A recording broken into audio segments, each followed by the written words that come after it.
Preserve your family history with a video biography. Ask your parents and grandparents to tell the story of their lives. A personal history is a priceless gift for family, friends, and generations to come. Contact Barbara Wilson at 457-3188. My name is Lester Edison Rollins.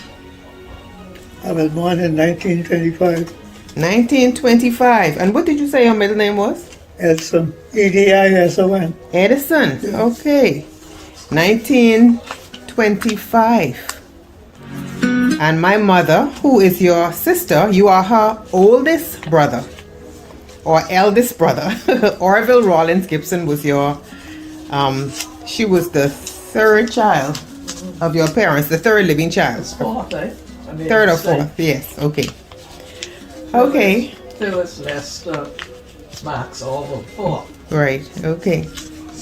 So what was the month and date of your birth? It's of November the 30th, 1935. And I always remember that because my sister was also born on November 30th, many, many, many years later in 1959. So, your parents, who were they, please? My father was Hastings Rollins. My mother was Floyd Louise. Hastings Harold. You know, I only learned just recently from Cheryl that his first name was Hastings because I never heard anybody refer to him anything else but Harold because that's what Grammy called him. So I always thought Harold was his first name. Everybody seemed to know except me that his first name was actually Hastings. So I learned something by doing these videos. So he was Hastings Harold Rollins and Grammy was Floyd Louise Rollins, your parents. Where was Grandpa from? Where was your father from? My father was from Bimini. Okay. My mother was from Eleuthera. She had born in Eleuthera, but she grew up in Nassau. Okay. Had you ever gone to Bimini at any point? When I was small, I don't remember the exact age, maybe about 10 or 12. Okay, my mother thinks that it was in 1935. We found some writing that she had done. And she thinks it was around 1935. So more about it. So you were less than 10 years old then? Could Probably, be. yeah. Do you remember the trip at all? Yes, I remember we used to go down the beach and sometimes you could almost put your hand down and grab the broad shores out of the water. Wow. I They used understand. to come in near the shore. I understand a hurricane happened while you all were there. Oh, yeah. Do you remember what exactly happened? I remember the hurricane because a man somewhere got in the yard or somewhere in the area and he fell in one of the cesspits that came out his hole and was floating. Oh, wow. And this man's cesspit. So did he live? Yeah, he lived. Okay. Do you know if anybody died during that hurricane? I don't recall already now. Okay. But one or two people might have died. So, Uncle Lester, I did not calculate the numbers, but how old are you now? I am only 96. That is just amazing. Unbelievable. When I called you last week to ask you if you would be kind enough to do this interview, you said yes. And I thought sure that when I called you today, you would ask me what interview. But instead, you called me. I was flabbergasted. I am 61 years old and I could barely remember what happened yesterday. So what do you attribute this amazing memory and status of your age to? Well, I don't know. The goodness of the Lord, I guess, but a lot of things I don't remember. Sometimes I put down something in the house right now, and I don't forget where I put it. But Uncle Lester, that happened to me every day. So I don't know if it got anything to do with age, but and the goodness of the Lord. I mean, I think He's been good to all of us, but boy, some of y'all seem to get some extra blessings. So I'm wondering, is it something that you did? Is it genetic? Is it what? You think it was diet, exercise? I really don't know. People always ask me, say, well, what you doing? Why feel like you are, but I don't know. I try to eat right. Are you a vegetarian? Not strictly.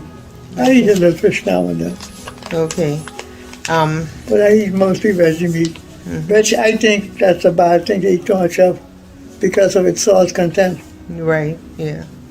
Because I noticed that some of the conference workers who used to eat a lot of veggie meat, quite a few of them have died, and I wonder if it's because of eating this salty kind of food that's kind of caused them to cough out. Well, I guess the reality is depending on how old they were. Yeah, Doctor. but not as old as I am. Okay, but Dr. Alec did a talk yesterday, and the topic of the talk was vegans die too. So I suppose we could attribute a lot of things to people dying early, and then there are times where we may be right, and sometimes it was just, not meant to be for them to live any longer. But we can do all that we can, and we should, to live healthy. But Uncle Lester, getting back to your younger days now, where did you grow up? Where did you start off? Where was your first home? My first home was in Chippenham, now 1929. I was 4 years old, and I remember playing in the yard, saying I'm doing baking, taking the ashes and molding it into something looking like loaves of bread. Wow. And my brother Max used to be somewhere around the place. Okay, so Chippenham was your first days, and you do have memories of that house. Do you Yeah, remember I what the remember. house looked like? The house was a kind of a square house, flat roof. I guess my father had planned to go up second floor, which he never did. But the 1929 hurricane came, and I remember my dad taking me on his shoulder and walking through the yard, going to the Granges. Okay. Now, why he was leaving our house, I don't know. But I could hear the rattle of the corrugated metals around the Granges garage, and they used to bake bread. And when we went to the house, there was quite a few neighbors inside their house as well. There's a lot of stuff piled up, I guess, to make space for us. And I recall going in the house, but eventually I believe I went to sleep, and that was it. Okay. I didn't remember until the next morning. Then eventually we moved to Hospital Lane. Do you remember the color of the house in Chippenham?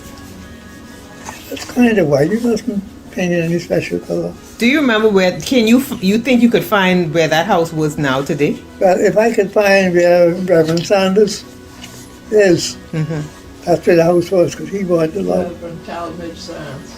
Yeah. Okay. Interesting. I would love to know exactly where it was. I'm sure the building is gone now, I assume. No, it's still there. Wow. We're going to go look for that right after we leave here. Okay, so after you moved so who all moved to Hospital Lane? You and Uncle Max and Grammy and Mummy? And Daddy is all I know. You. Okay, so everybody was born except on Rosie then.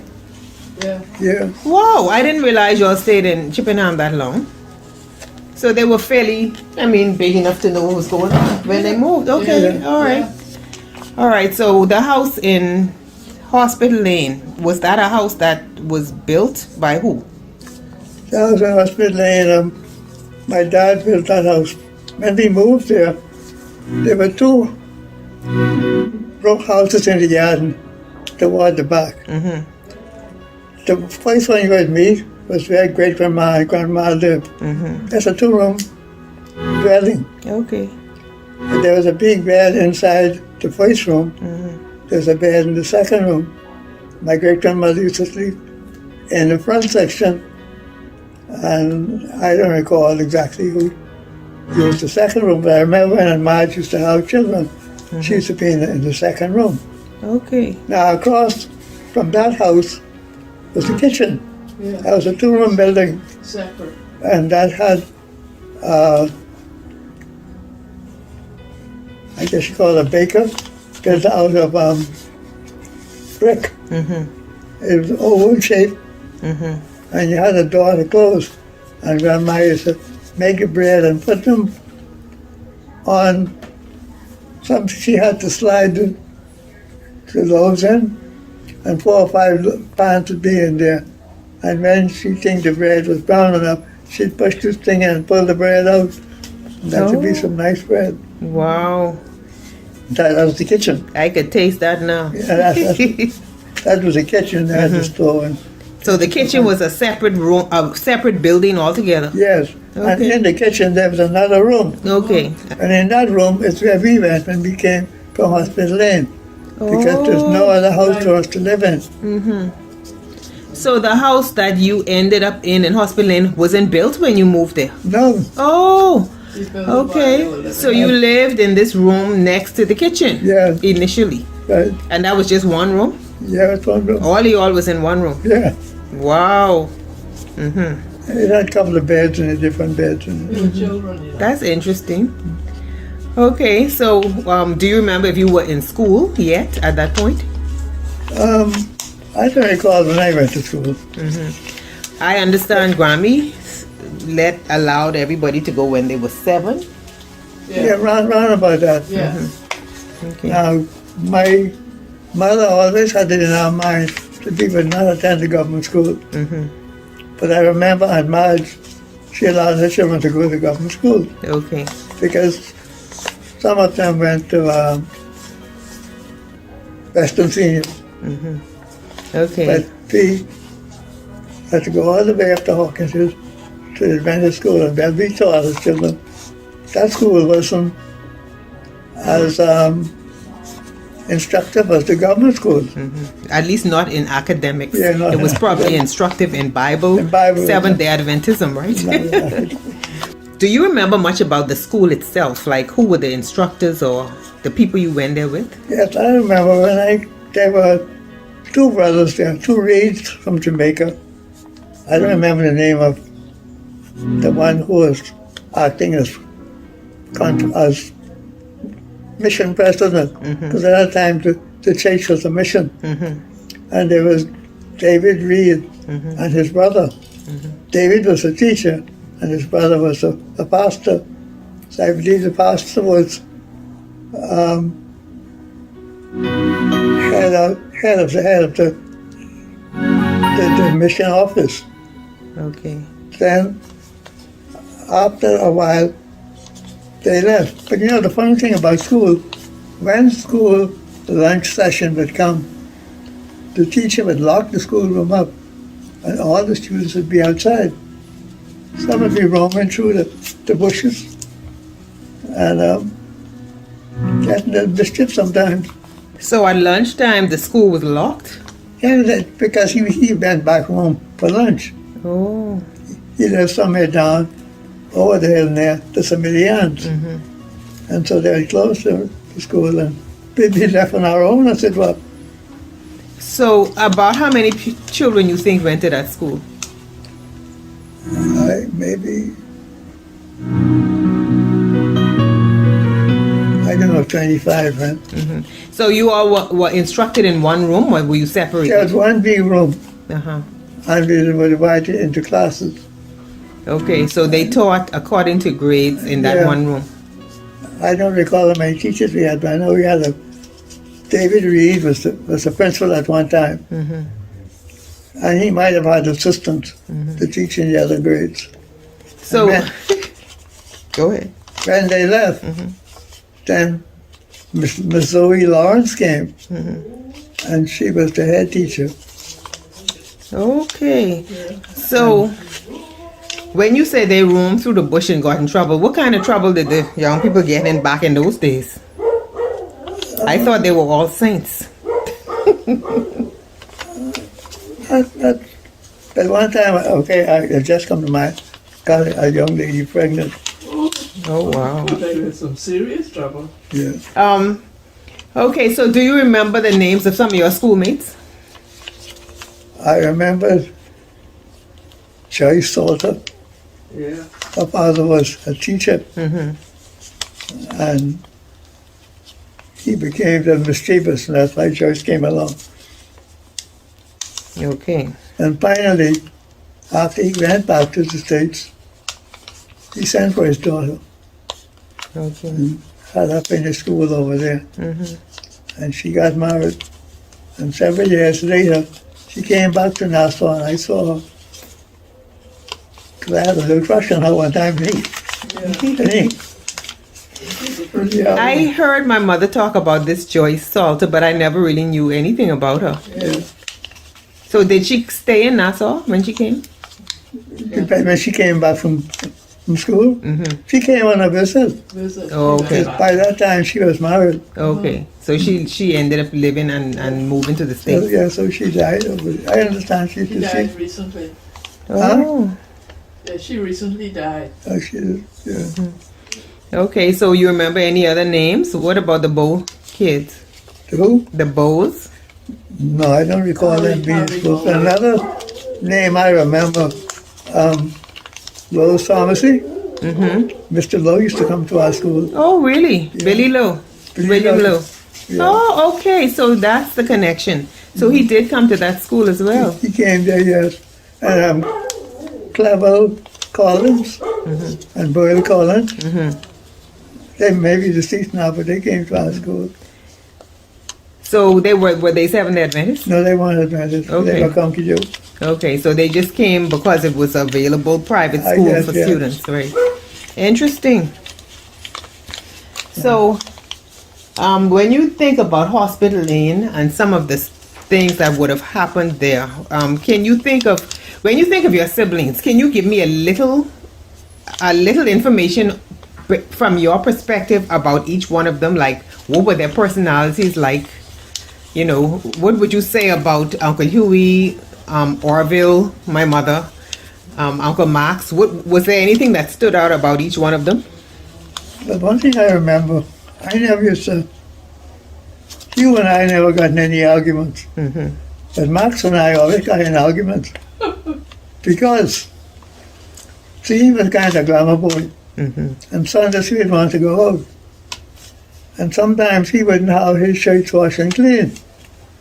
But I used to always be washing and ironing and cleaning my shirts. And he would come to me to borrow one of my shirts, and I tell him, no way. Max never washed. And that was the big issue with him. He thought it was mean of me not to allow him on his shirts to go out. I guess that he was a big guy for these glamour girls. Interesting. And I will get the girl who he was friendly with. Okay, yes, that's interesting. So, what would you say about Mommy? What was her personality like? That's Orville Rollins. My mother, My mother. your mother. Well, You can't say nothing bad because I sitting here. No, but you could be honest. She, no, we never had anything, you know. Everything was cool. We never had any arguments. you know, I always saw her as being a serious-minded kind of Yeah, I thought very focused and determined person. Is that a correct? Or what would you say about her? Like I tell you one thing, there was a girl who was aunt, I think, and she were nurses together in the hospital. And this girl used to come around Hospital Lane to Aunt Rebecca, to Ivy, and you remember the other sisters, Rosie? Elaine and those. And Cora. And they got kind of friendly. And men always say, you better watch out for my brother, because he ain't serious. So she messed you right up. So, Lord, so Mommy said that about you, that you weren't serious. I could see her saying that about Uncle Max. Yeah. Yeah, because maybe she has changing very fast too fast. But that was all. Okay. So what about Uncle Huey? He was the younger one at the time. Yeah, we never got in any argument. Up to today. So, and Aunt Rosie, she was the younger one.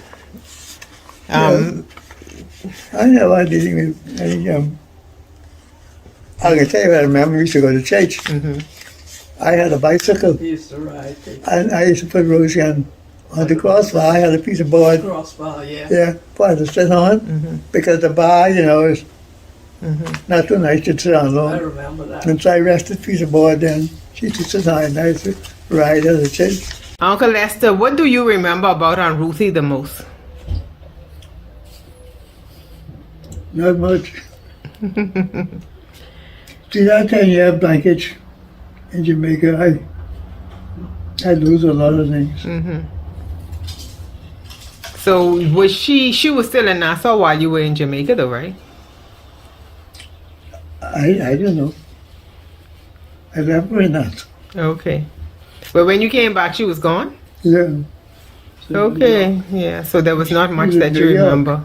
She was in New York. So she lived in New York for a long time? Not too That I long. don't know. Let me think. 59. Probably she left New York about 58. Because we went into Miami 59, and that same year mother flew with Kirk to San Francisco to take him to his mother. And she was expecting Cheryl. Now I understand you were very good with your hands and you knew how to make radios or something? Yes. I found out from somewhere that if I had a coil of wire fixed in a certain way and got a razor blade and a pin, that I could pick up ZNS. Wow. And so I tried it. Mm-hmm. That worked as a crystal. And so I did with some earphones here, pick up ZNS. I don't know if I can do it now. Oh wow. So my Aunt Rosie remembered that I you wanted to study radio, but I never did. So when you studied, what did you study? Okay. After I left school and started to work at the Book and Bible House, which is operated now by H.G. Colvin, I started going to night school, evening class, with the man who wrote the song for the Bahamas. Oh, Timothy Gibson. Timothy Gibson. Gibson. Timothy Gibson was a school teacher, and he used to teach a school at Hospital Lane next to So Fred Allen. Fred Allen Shaw. And after school, I found out he was teaching bookkeeping. There were two other girls. I see her face now, I don't remember the name. And so there were three of us in the class. And so I started to take bookkeeping with him.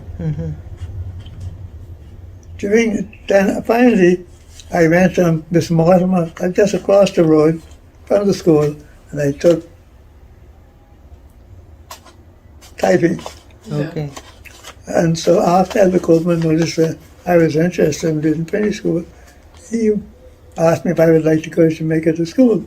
Now, I had not been studying or looking at the syllabus or anything of the kind to know what I was going to get into. But he said, you have to go down there by December because the registration was start. I had no money, not for school. I just had begun to save some money. I don't know if I had 30 pounds, but I had enough to buy my ticket on BOAC.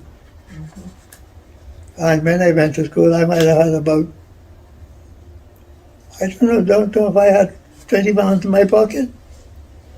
Wow. Because I didn't have any money to go down, even to say, well, here I'm to school, this is my deposit. But as the Coleman told me, say, go on down.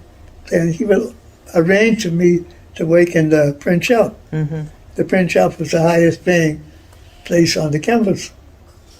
So I went down, What was the name of the school?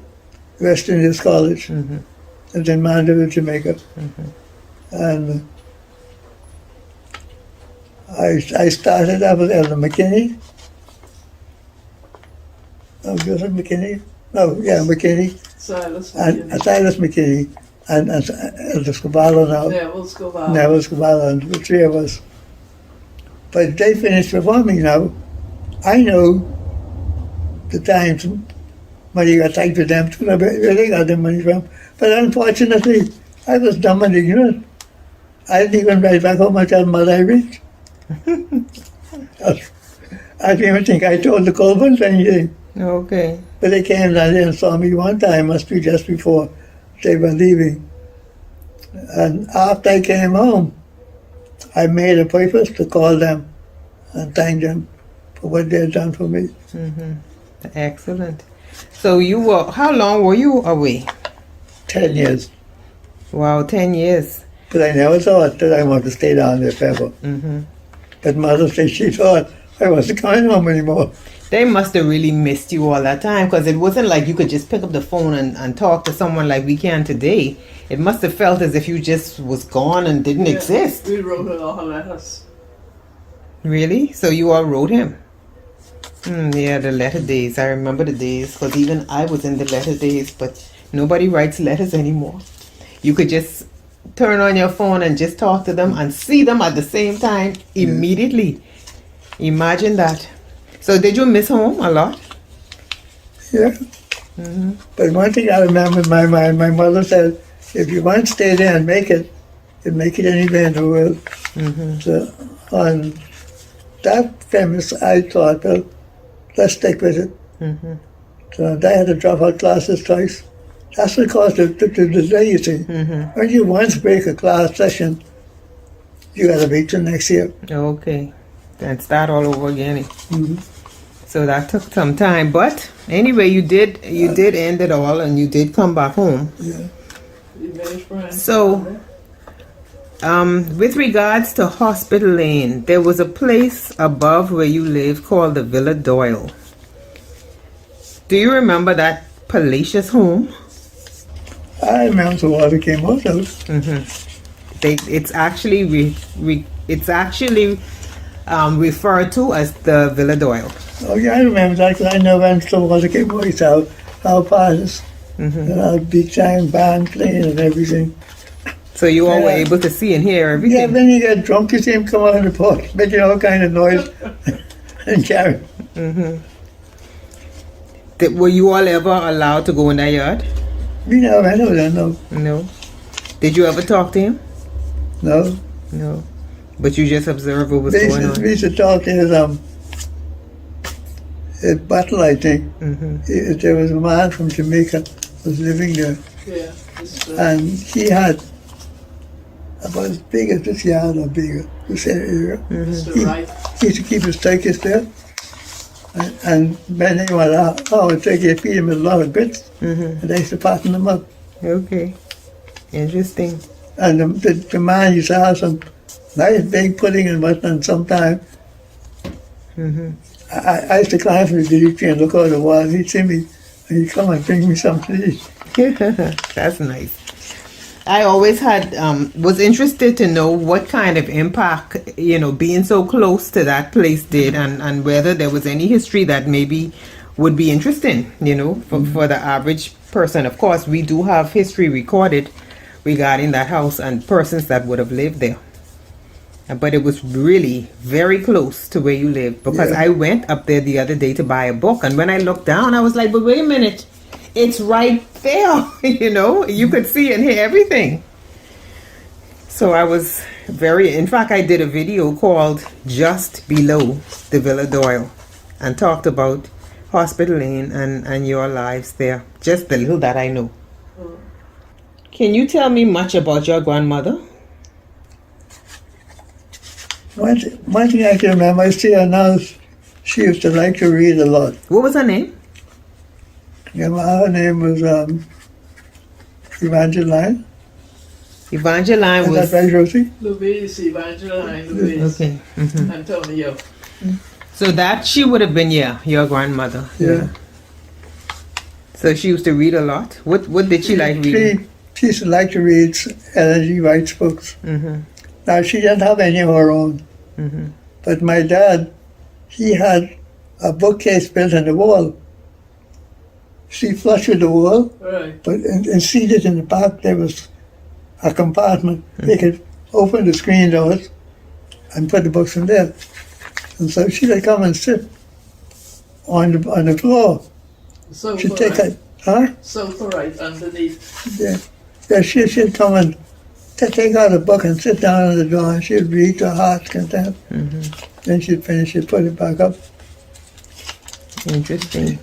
She's like to talk a lot about Sister White. She was a Seventh Adventist. She was a Seventh-day Adventist. Was she born a Seventh Adventist? She was one of the first. No, I haven't think she was born. She was Baptist, I think, first. Her mother was a Baptist, but she became an Adventist. What was her mother's name? Eva. No, Yes. Mamie. Huh? Mamie No, I don't remember exactly. Griffin. And then she married an Antonio. Oh, okay. So that would have been my great great grandmother. Exactly. Okay, so were you Seventh-day Adventist as a child? Yeah. So that was the only church or The only religion church you she went to. and the school that you went to was a Seventh-day Adventist school, right? Seventh-day Adventist school, yeah. Do you remember the name of that school? No, I never recall them having a name. Well, for I it. guess they just called it the, Hawkins Hill School, that's all they call it. and then it became Bahamas Academy when it moved, When right? they moved, yeah. Okay.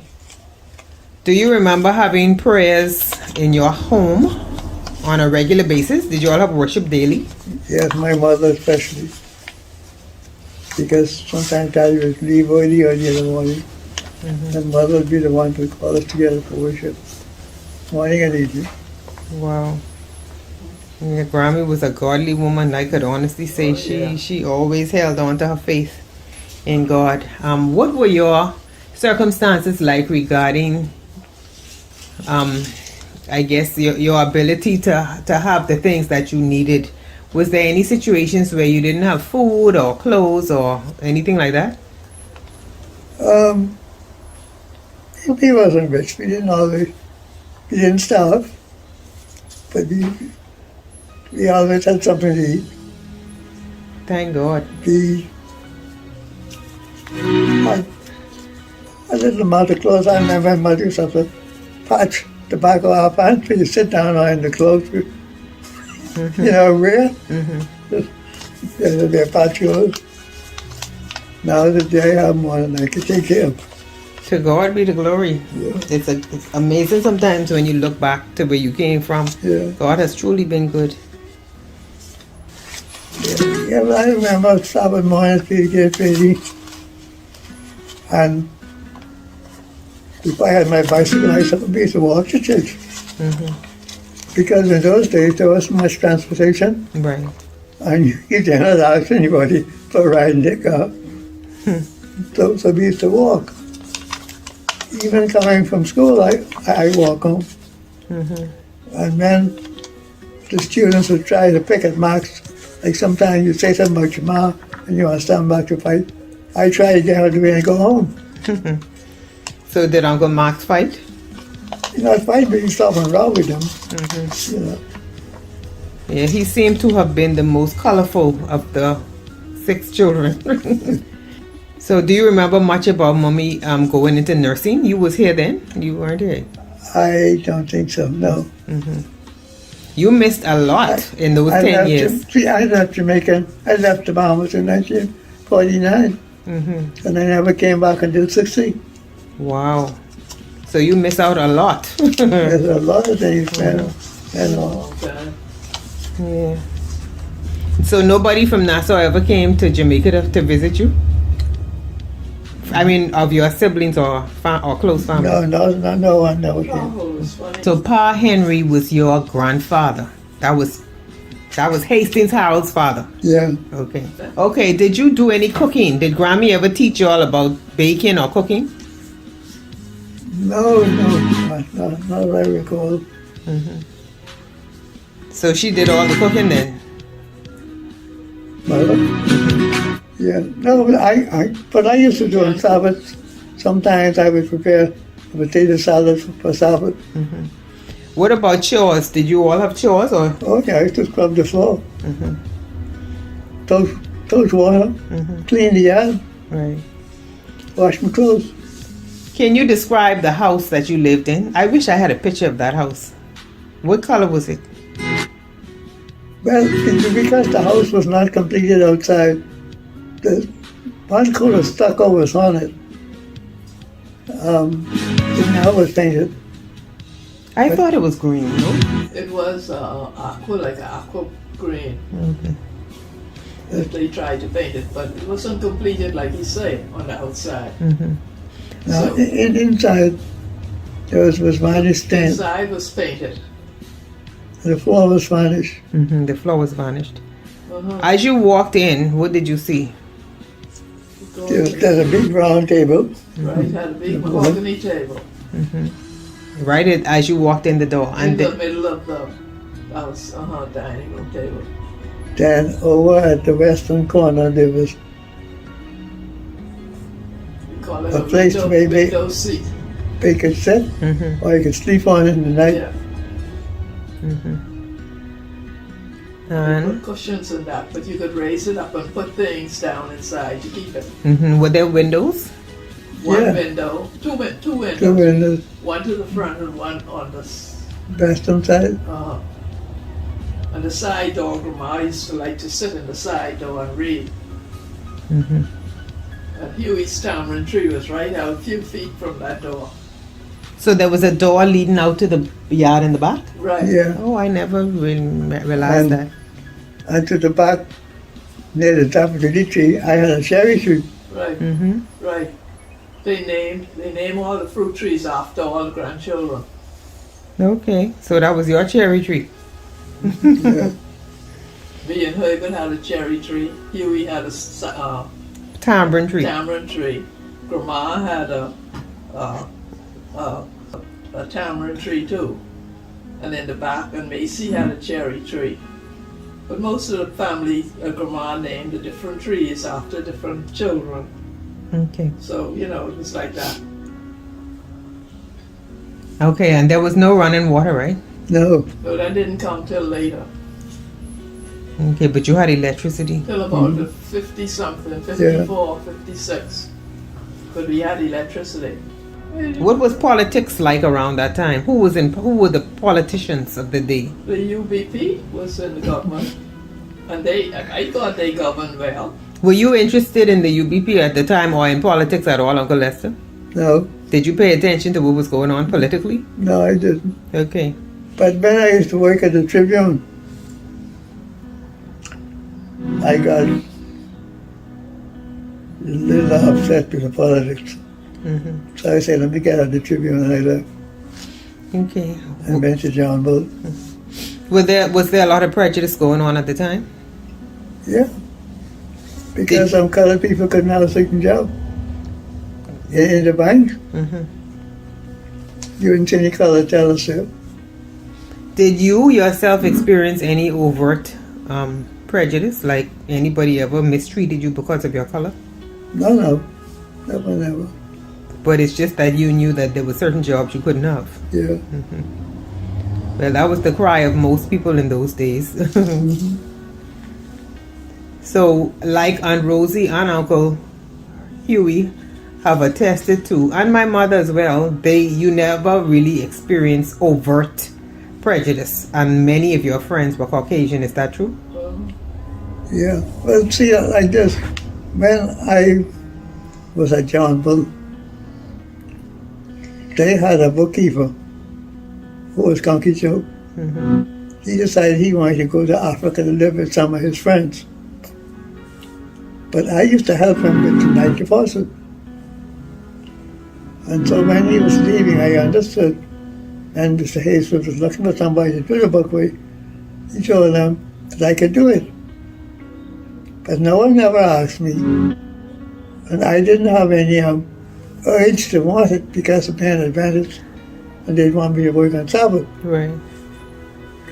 So I never pursued it.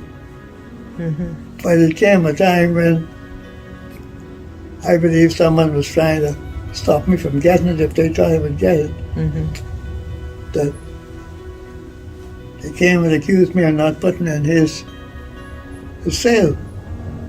This gentleman had made a sale, and the company, I believe, had decided not to take it. And so now you have to write a credit against a debit. And he accused me, came down to where I was assisting a lady with some invoices from Mrs. Hazelwood thing that I didn't put his deposit in. Now, if I sell you something on credit and you don't pay cash yet, I can't put that in deposit. No. The bank will ask me if I'm fooled. Mm-hmm.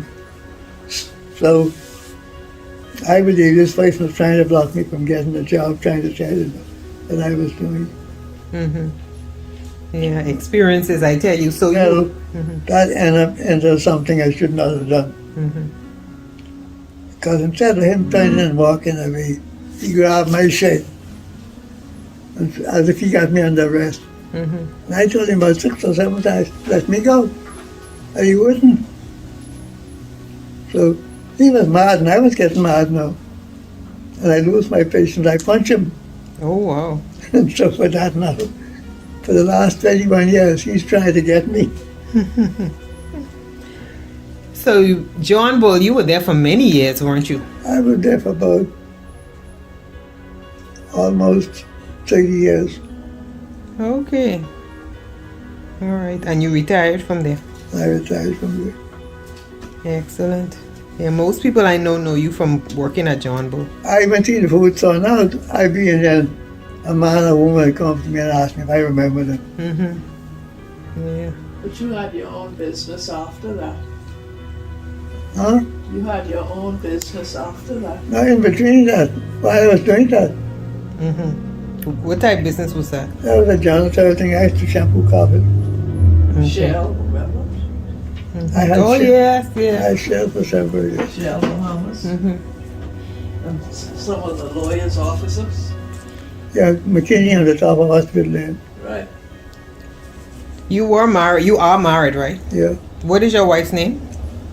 Violet Violet. What was her maiden name? Smith. And how many years have? I was 35 when I got married. 35. I didn't get married over 50 years. 35, and you are now 90. 96.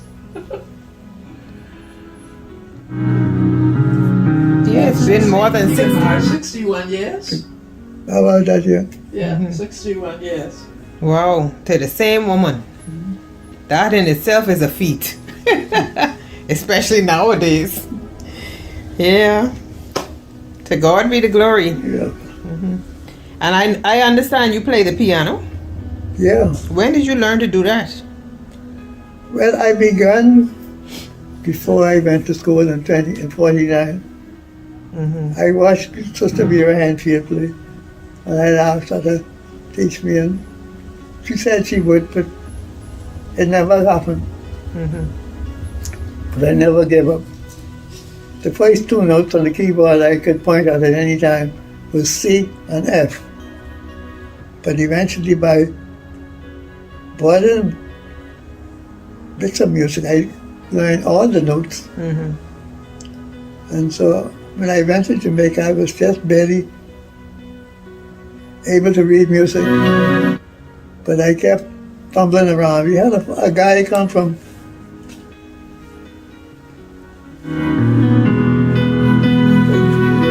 down this the place name now, Panama, Mm-hmm. Fernando Facey. He was like a wizard on the keyboard. And I would ask him, man, show me how you do that. And he'd say, oh, you know how to do it, go ahead. And when he comes to me playing, he'd say, yeah, I tell you. Mm-hmm. Then I kept trying and trying until I used to play in Sabbath school, Mm-hmm. in the chapel. And from there on, I kept on practicing until I came home. Mm-hmm. I still play when I go to church. What would you say your advice to young people would be today? Submit your life to Christ. Study His Word. And plead for the Holy Spirit to be your guide. That is the most, I mean, there's nothing more to say, is it? Yeah. We must be ready each day Yes. living for Christ. Mm-hmm. Because we don't know what day can be our last. Mm-hmm. So once you're living for Him every day, it doesn't matter. Man, another thing I come to find out, man only can kill the body, but he can't touch your soul. Amen. The soul is your black Amen. box. And I got everything you did, God can take care of that. Yes. So now, if you learn for Christ, He can kill you. Yeah. Sad to see you go. But God will take care of you when He raises you up again the second time. Yes, He will. Thank you, Jesus. And so I pray for all my siblings all the time, all of you. Ask God to make us faithful and true. Yes, and we pray for you as well. I do the same. Preserve your family history with a video biography. Add your parents and grandparents to tell the story of their lives.